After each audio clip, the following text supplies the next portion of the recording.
Енді әдебиеттану мәселелеріне де тоқтала келсек, Айгүл апай, әдебиеттану енді әдебиет теориясы дейміз, сыны, және тарихы деген салалардан тұрады ғой.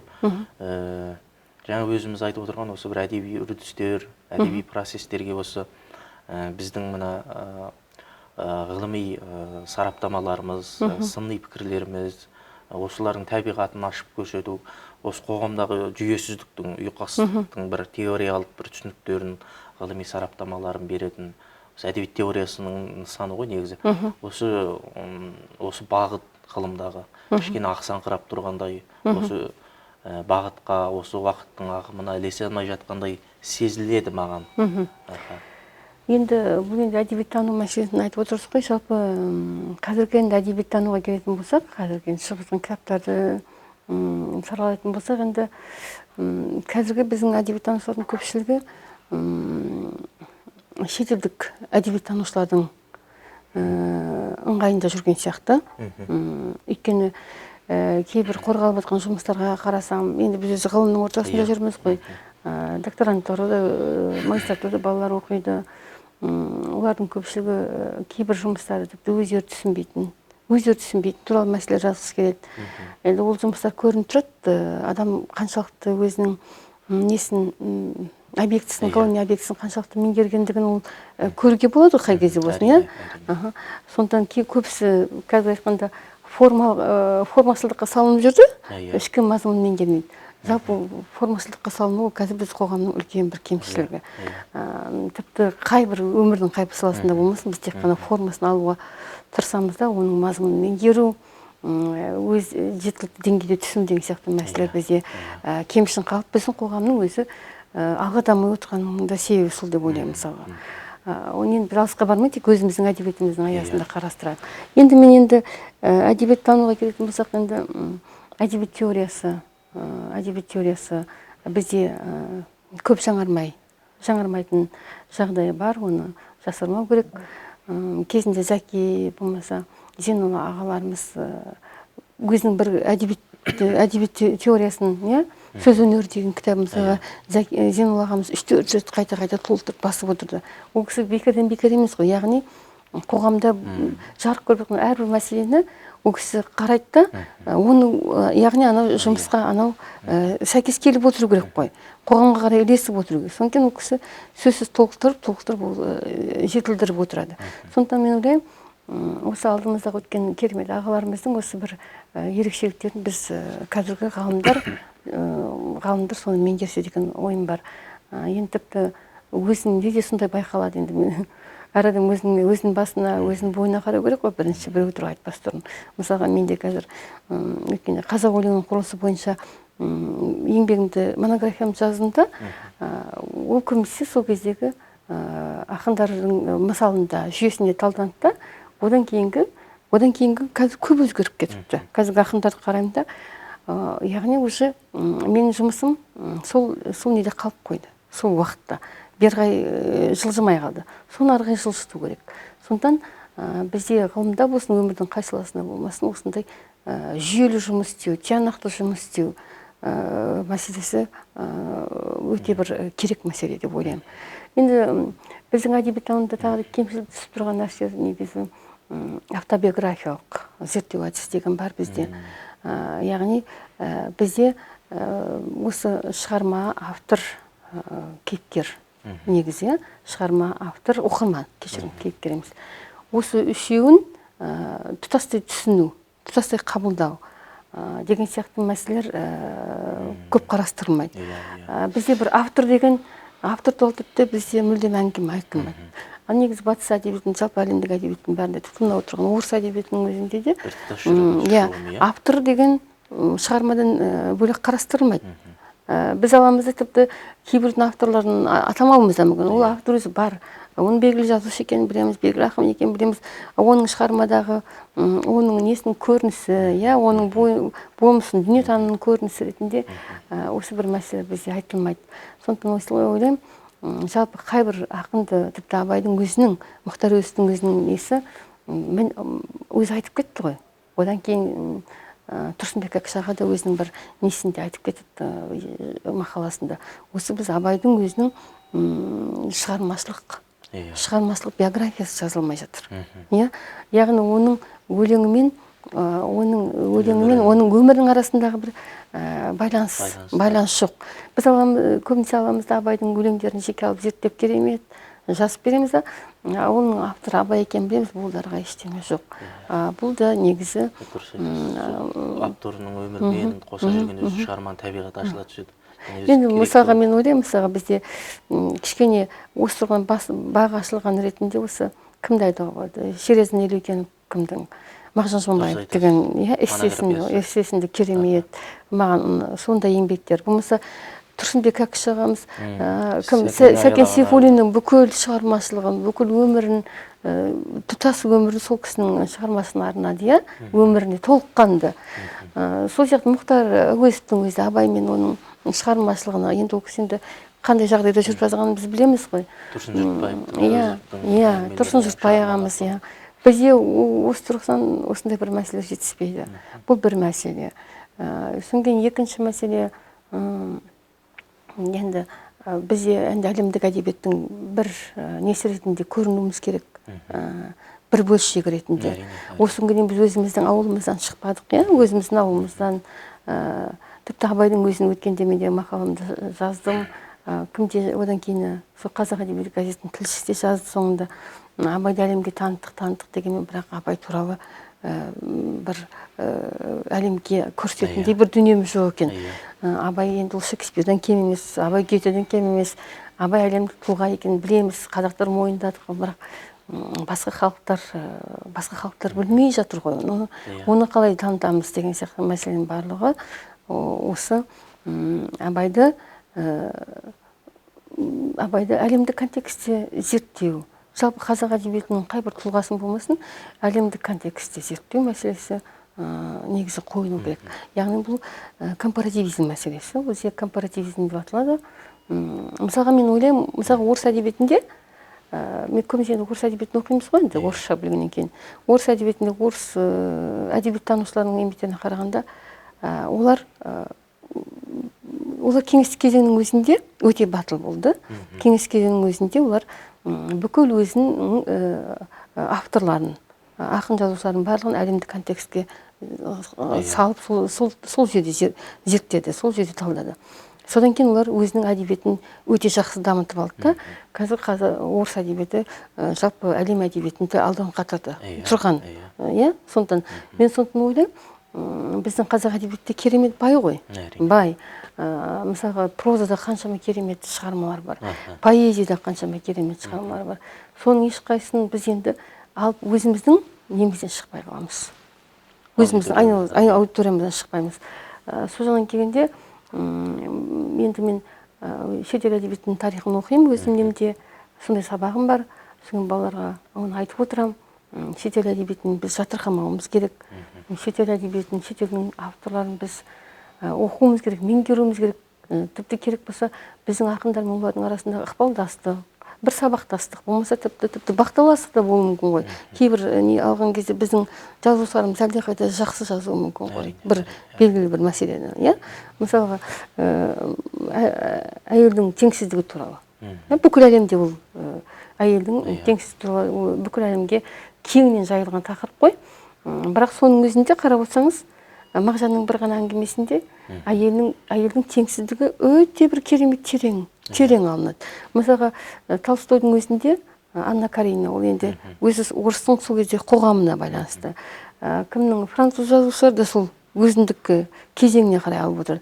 Ал біздің Мағжанға қарайтын болсақ, Мағжан тіпті оның жаратылысынан әйелдің солай жаратылуы деген сияқты мәселенің өзін керемет суреттеп беріп отырады. Осы жағынан келген кезде осындай мәселе жалпы әдебиеттануда кемшін түсіп отыр. Жалпы негізі бұрын бізде академия керемет. Енді қазір академиялардың өзінің рөлі төмен түсіп кетті ғой. Әйтсе бұрын Әуезов атындағы әдебиет және өнер институты деген керемет еді ғой. Тіпті біз бұрын бөліскен кезде, тақырып бөлген кезде, біздің тақырыбымызды бекіту үлкен бір не жүйе болатын. Өйткені менің тақырыбым басқа біреу қайталамау керек. Мен болмаса мына бір әдебиеттің қай мәселесі талқыланбай жатыр, соны беру, баланы сол жаққа қарай бейімдеу деген сияқты мәселелер тұратын. Ол және бұл жұмыс жоспарлы және жүйелі түрде жүретінді, сондықтан әдебиеттануда сондай бір жақсы дүниелер келетін. Ал қазір енді қарап отырсаңыз, бұл енді ғылымдағы кемшілік мәселесін ұласып отырады. Ғылымдағы. Жалпы ғылымдағы плагиат, ғылымдағы қоғамдағы жемқорлық, қоғамдағы үлкен мәселелерге барып тіреледі бұның барлығы. Әрине, дұрыс айтасыз. Сіз енді ағартушылық саласындасыз ғой. Қазір енді мына еліміздегі жағдайға байланысты онлайн сабақ жүргізіп жатсыздар. Сұрайын деп отырғаным, алдыңыздан талай шәкірттер өтті, студенттер өтті. Жалпы қазір жастардың, жалпы жаңа ұрпақтың осы тіл біліміне, филология біліміне, жантану іліміне деген көзқарасы қандай? Студенттеріңізге көңіліңіз тола ма? Болмаса осы әдебиет саласына неге осы қыз балалар ғана көп бара береді? Бұл өзі елдің артында тұрған мамандық па? Осы бір дүниелерді, осы ағартушылық саласына, білім беру саласындағы дүниелерді шет жағасын шығарып айта кетсеңіз, өзіңіздің толғандырып жүрген дүниелер болса. Енді біз әрине жастарды тәрбиелеп жатырмыз, енді үлкен бір мақтаныш, үлкен бір құрмет, үлкен бір жауапкершілік деп ойлаймын негізі. Енді бәрі енді салыстырмалы түрде танылады. Біз енді өзіміз қазақ өзі балаларына талапты қатаң қояды ғой негізі. Біз де өзіміз ойлаймыз, мына балаларымызға бір белгілі бір жұмыстар жасалған кезде, конференцияға шыққан кезде оған талап қойып, осының жұмысы онша болмай қалады-ау деп өзіміз кейде іштей көңіл солмағанын көрініп тұрғанмен, кей кезде енді өткенде болған бір жағдай ғой енді ол. Сол кезде біздің балаларымызды басқа орыс тілді топтардың балаларымен қатар олар ғылыми жобаларын қорғаған кезде, сол кезде біздің балаларды жаңаша тұрғыдан танып білдім. Біздің балалардың ой өрісінің сондай кеңдігін, олардың көп білетіндігін, көп ізденетіндігін сол кезде ғана білдім. Әйтпесе негізі біз қазақтың бір кемшілігі бағалау жағын бағалау жағы бізде қиын. Тіпті ол Димаштың өзін егер қытайлар бағалап бермесе, біз енді Димашымызды қалай бағалайтын ол да белгісіз ғой, солай емес пе? Сондықтан ойлаймын. Мен де сол кезде өзіміздің тәрбиелескен ұрпақтарымыздың соншалық жетістігін сол кезде ғана көрдім, сол кезде ғана бағасын білдім. Сондықтан енді әрине біз бүкіл республикаға, жалпы осы Астана қаламызға руханияттың біздің студенттеріміз, біздің магистранттарымыз, соның ішінде өзің барлығы бір үлкен қызметтерін атқарып жатыр. Оны әлеуметтік желіден, оны телевизорында, оны недінде көруге болады. Әлеуметтік желілерінде көруге болады. Олардың әрбір табысы, олардың әрбір жетістігі бізге қуаныш. Енді оның көлеңкелі жақтарды бар екенін оны айту керек. Оны мен ылғи айтамын да, бағана басында қозғап кеттім. Плагиат мәселесі. Плагиат, көшірме. Қазіргі ең ғылымдағы, өнердегі ауқымды проблема ғой, плагиат деген. Енді мен мысалға магистратураға, докторантураға балалар келген кезде біз енді кішкене жауапкершілікпен қараймыз ғой. Сол кезде әр бала не үшін келіп отырғанын біз білеміз. Кейбір докторанттар келеді маған, көркем шығарма оқымаған. Мен енді айтамын, сен қай жағын зерттеу жүргізгіңіз келеді. Өзіңіздің бір қызығушылығыңыз бар шығар. Мен сізге соған сай тақырып берейік. Сіз соны жалғастырып дамытыңыз. Соның ішінде кейбір болды, тіпті көркем шығармаға оқымағандар келеді. Соларды көрген кезде тіпті шынында да жүрегім ауырады. Енді бұл мен мысалға олардан сұраймын. Мүмкін басқа мамандықта өзінің орнын табатын ба едің? Басқа мамандықта бағың. Мүмкін сен жақсы химик шығарсың, мүмкін сен жақсы менеджер шығарсың. Сен бірақ енді адамның өз орнын табуы ол үлкен мәселе. Солай емес па? Енді біздің қазақтың бір кемшілігі дейміз ба, артықшылығы дейміз ба, балаларымыз біз ерекше көреміз ғой. Балаларымыз биіктен көргіміз келеді, мақтанғымыз келеді балаларымызбен. Сөйтіп балаларды апарып, біз көбінесе балаға қажет емес, балаға қажетсіз болса да, әйтеуір бір сондай бір өзіміз ойлаған престижный деп ойлаймыз ғой, Иә. керемет деп. Сол жаққа апарып отырғызып қойған жақсы көреміз. Доктор болса. Иә. Ал бірақ шын мәнінде ол бала оның жаны сүйіп, жаны қаламауы мүмкін. Сондықтан мен ойлаймын, магистратура, докторантурада да осындай адасып келген балалар бар. Иә, адасып келген балалар бар. Ол адасып келген балалар ертең сол жүйені дамытпайды, сол жүйені бұзатындар да бар. Мысалға, плагиатпен айналысып жүрген балалардың көпшілігі, мысалға, иә, солардың көпшілігі, мысалға, ертең солай ғалым болады. Ертең олар солай бағалайды жұмыстың өзін. Ертең сондай ой үйренеді ғой, жүрегі. Иә. Сондықтан мен ойлаймын, біз білім саласында ойлаймыз ғой, біздің зиянымыз көрінбейді. Дәрігерлердің білімсіздігі бірден көрініп қалады ғой, көрініп тұрады. Ал білім саласында тіпті өте жаман. Сондықтан мен ойлаймын, білім мен ғылым саласында адалдық, білім мен ғылым саласында тазалық болмаса, ол мемлекет дұрыс қалыптаспайды. Дұрыс қалыптаспайды. Сондықтан мен ойлаймын, қазір адасып жүрген балалар өз орнын тапса, олар ертең бәрі доктор болмаса, бұны жақсы көрмесе, осы бір саласын, оларға бұл жақта істеудің қажеті бар ма? Бізге өзі осы докторлық атақ беруде, магистрлық атақ білім дәрежесін беруде европалық үлгілерді қолдануымыз керек сияқты. Мысалға өте жақсы интеллектуалды мақалалар жазып жүретін азаматтар бар, журналистер бар, парасатты қоғам ой салатын, теориялық білімі де, назариялық білімі де шұғылы. Солардың еңбектері, мысалы, кітаптары да шығып жатады. Солардың еңбектері, мысалы, магистрлық жұмысқа әбден жарайды. Ана баланың плагиатына қарағанда. Дұрыс айтасыз. Біреуді докторлық кандидаттық деңгейде болуы мүмкін. Осы соның күн ғалымдар отырып қарап, былай европалық үлгіде мына жұмысың магистрлікке татиды екен, мынау PhD доктор болады екен. Бала міне дипломы деп беруге осы жүйе келу мүмкін ба бізге? Ол әрине келсе жақсы болушы еді. Өйткені менде көптеген, мысалы, Айгүл Кемелбай деген біздің жақсы жазушымыз бар, иә, оның зерттеушілігі қандай керемет, мақалалары, иә, оның көрген тәрбиесі, өткен мектебінің өзі қандай. Мысалға, ойлаймын, солар мысалға сабақ берсе студенттерге, иә, аудиторияға кірсе, солар мысалға әлдеқайда көп пайдасы болушы еді. Рас қой. Мысалға, кейбіреулер бар енді, шынымен ғылыми атағы да бар, барлығы күшті, енді өзі ол пысық адамдар дейді ойлар, бізде пысық адамдар, иә, бәрін сайлап қойған, бірақ аудиторияға кіргісі келмейтіндер де бар ғой. Сабақ бергісі келмейтін, енді өкінішке орай шындығын айту керек. Сіздің өткенде бір хабарыңызда бір қызбен сіздің сұхбатыңыз болды, сол кезде ол кісі де сонда көтерді, иә, осы бір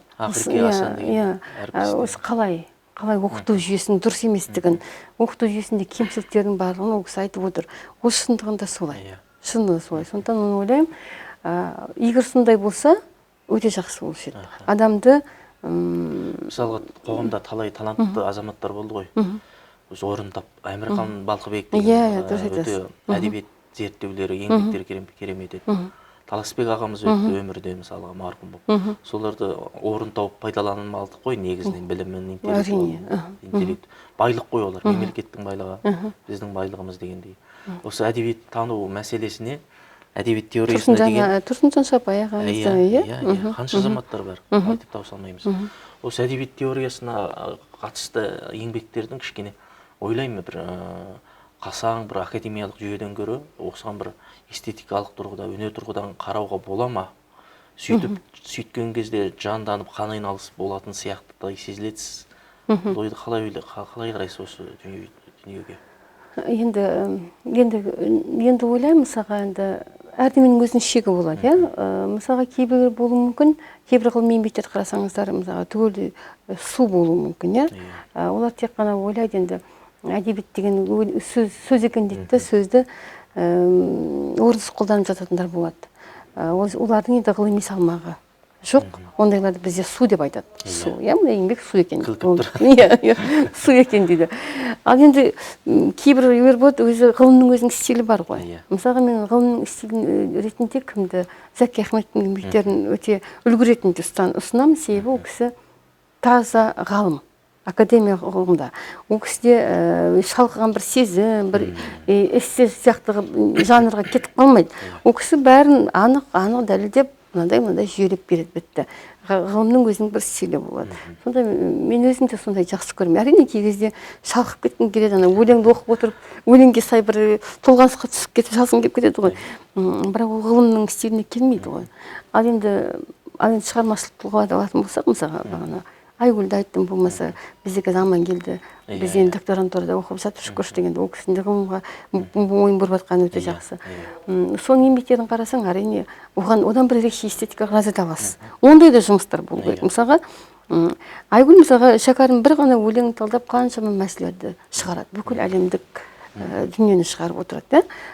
Кім Амангелді сондай. Сондықтан мен ойлаймын, байқап отырсам, біздің осындай азаматтарымыздың көпшілігі әдебиетті тұтастай қарастырғанда, шетел әдебиетін көбірек оқыған, орыс әдебиетінен көбірек не алған, жалғыз қазақтың несімен шектеліп қалмаған. Мысалға Заки Ахметовтың өзін айтып отырмын ғой. Ол кісі де орысша да білім алған, ол кісі тағы да бірнеше тіл білген. Осылардың барлығы ойлаймын, сондықтан біздің қазақтың жастарына тек қана ізденіс керек. Біз өзгертетін болсақ, тіпті Абайдың өзі солай. Батысқа қарады, шығысқа қарады, өзіміздің ұлттық әдебиетке қарады. Сөйтіп барып ол бізді белгілі бір деңгейге биікке шығарды, солай ғой. Сондықтан ойлаймын, біздің де балаларға солай ізденімпаздық керек, ізденімпаздық. Қазіргі дипломдық жұмыстар болсын, магистрлық, докторлық жұмыстар болсын, қандай жастар көбіне қандай тақырыпты алып жатыр қазір, соңғы кезде? Ойыңызша қандай тақырып қызықты сияқты оларға? Жастарға көбінесе осы қазіргі әдебиет. Қазіргі әдебиет қызық. Содан кейін көбінесе тарихи тақырыптарға көбірек барады. Тарихи тақырыптарға жастарға көбінесе біздің бір кемшілігіміз сол теориялық жағына әлі де барғысы келмейді жастар. Мен мысалға өлең тану бойынша біраз тақырыптар ұсынамын, бірақ ішінде оны алып соны жүргізе қоямыз дейтіндер аз. Негізі бірақ қарап отырсаңыз, теория деген сырттан қарағанда бір күрделі болып көрінуі мүмкін, бірақ шындап ішіне кірсеңіз, оның ешқандай күрделі ештеңесі жоқ. Просто мысалға өлең тануда көп адам келмейді негізі. Өзі өлең танушылар қазір өзі көп емес. Мысалы оның өзінің белгілі бір шум ұғымдары көп. Шумақ дейді, тармақ дейді, астрофика, бірдеме, синтагма деймін, андай бірдемелер өте көп өзінің ішкі ұғымдары. Содан кейін оны жұрттар ойлайды, сосын бәрін шатастырып, оны өзі оқудың өзі де бір қиын сияқты көреді. Сондықтан ойлаймын, біздің жастарға көбінесе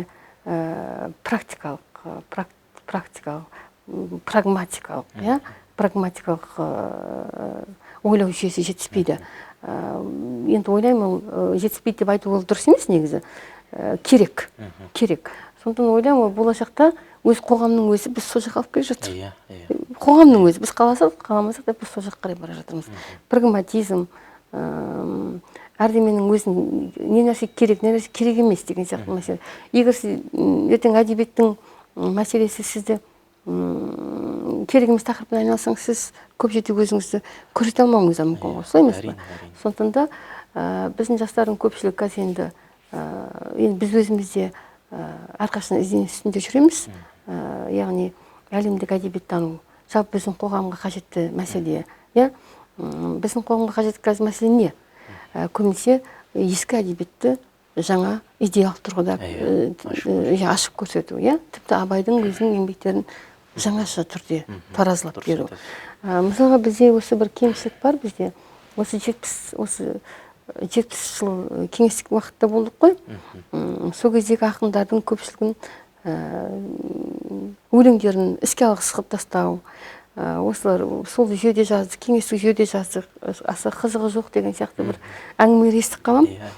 Тіпті оны кейбір ғалымдары естіген кезде таңғалып тұрамын. Негізі ол дұрыс емес. Мысалға былтыр біз енді Әбділда Тәжібаев ағамыздың 90 жылдығы болды. Ол кісі үлкен ақын. Сол кісінің өзі сол кісіге енді баяндама жасаңыз деп мен шақырды. Енді мен соған енді дайындалып бардым. Әбділда ағамызды көп оқи бермейміз ғой. Керек кезде бір жақсы жері, сол кезде дайындаласың кәдімгідей, оны оқып, шығармасын түсініп, сол кезде мен тіпті жаңа қырынан танып ол кісіні. Мысалға, ол кісі жұрт айтқандай тіпті кеңестік жүйенің несін жаза бермеген. Мысалға, ол кісінің өте көптеген мәселеде өзіндік көзқарастарында риза болмағандығы, көп мәселе, кеңестік жүйенің көп мәселесімен риза болмағандығы, оның өлеңдеріндегі сондай бір мен айтатын едім, сол кезеңдегі ақындар негізі өте бір баға ашылмай қалды. Драмалық өте бір баға ашылмай қалды, себебі сол кездің өзінде оларды дұрыс түсінбеді.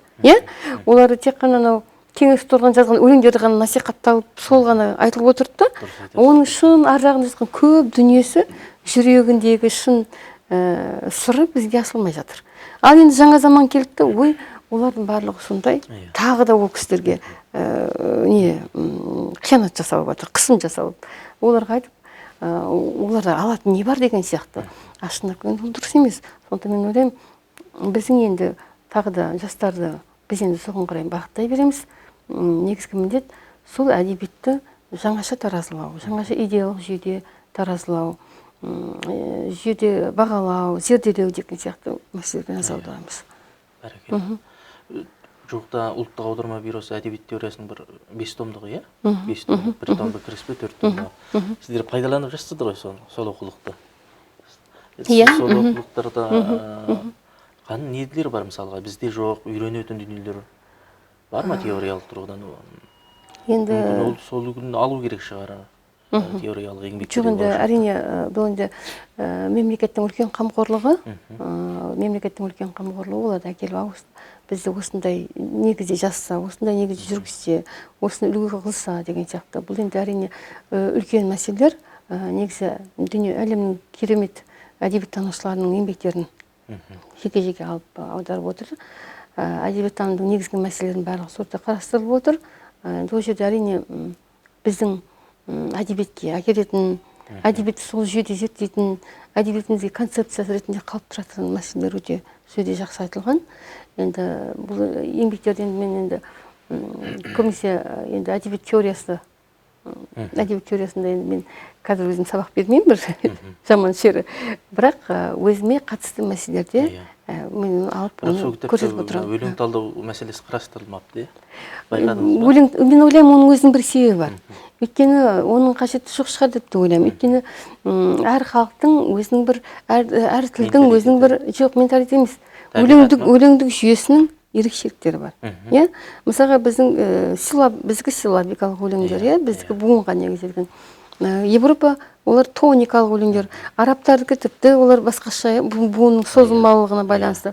Сонда бұл жерде бізге ұсынатындай бір не жоқ. Сонда бұл жерде ойлаймын, оның бізге қажеті де жоқ. Сонда бұл солай берілген деп ойлаймын. Жалпы бұл әлемдік әдебиеттанудың барлық несіне келе беретін, барлық халық таңдамайтын, сол мәселелерді зерделеп беріліп отырған деп ойлаймын. Сондықтан әрине бұл бойынша әлі біз жұмыс жалғастырамыз. Біз енді қазір түгел танысып шықтым деп сізге енді өтірік айтпай-ақ қояйын. Бірақ жалпы жобасымен танысып шықтым. Уақытың шығар Барнаулы студиямызға келіп, салиқалы әңгімелеріңізді айтып, ой бөліскен үшін шын жүректен рахмет айтам. Деніңізге саулық тілейміз. Шәкірттеріңіздің қызығын көріп, жемісін көріп, солардың ортасын толтырып, аман-есен жүре беріңіз. Ғылымдағы табыстарыңыз бұдан да биік болсын. Сіздер де сау саламат болыңыздар. Қадірлі әдебиет порталының көрермендері, Сексеуілдің келесі санында көріскенше аман болайық.